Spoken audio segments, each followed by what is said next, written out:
Good morning. The news this week has only reinforced the fact that we are facing an economic crisis of historic proportions. Financial markets faced more turmoil. New home purchases in October were the lowest in a half a century. 540,000 more jobless claims were filed last week, the highest in 18 years. And we now risk falling into a deflationary spiral that could increase our massive debt even further. While I'm pleased that Congress passed a long overdue extension of unemployment benefits this week, we must do more to put people back to work and get our economy moving again. We have now lost 1.2 million jobs this year. And if we don't act swiftly and boldly, most experts now believe that we could lose millions of jobs next year. Now, there are no quick or easy fixes to this crisis, which has been many years in the making, and it's likely to get worse before it gets better. But January 20th is our chance to begin anew, with a new direction, new ideas, and new reforms that will create jobs and fuel long-term economic growth.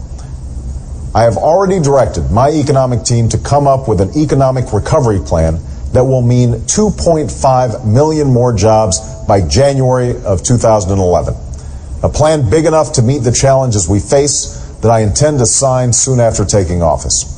We'll be working out the details in the weeks ahead, but it will be a 2-year, nationwide effort to jumpstart job creation in America and lay the foundation for a strong and growing economy.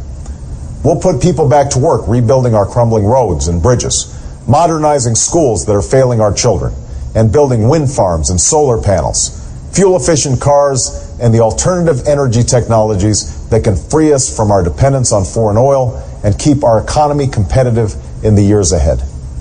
These aren't just steps to pull ourselves out of this immediate crisis.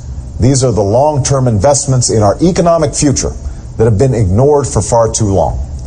And they represent an early down payment on the type of reform my administration will bring to Washington. A government that spends wisely, focuses on what works, and puts the public interest ahead of the same special interests that have come to dominate our politics. I know that passing this plan won't be easy.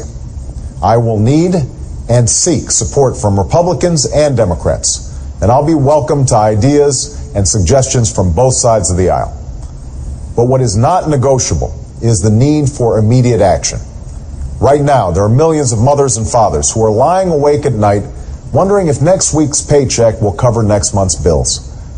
There are Americans showing up to work in the morning only to have cleared out their desks by the afternoon. Retirees are watching their life savings disappear, and students are seeing their college dreams deferred. These Americans need help, and they need it now. The survival of the American dream for over 2 centuries is not only a testament to its enduring power, but to the great effort, sacrifice, and courage of the American people.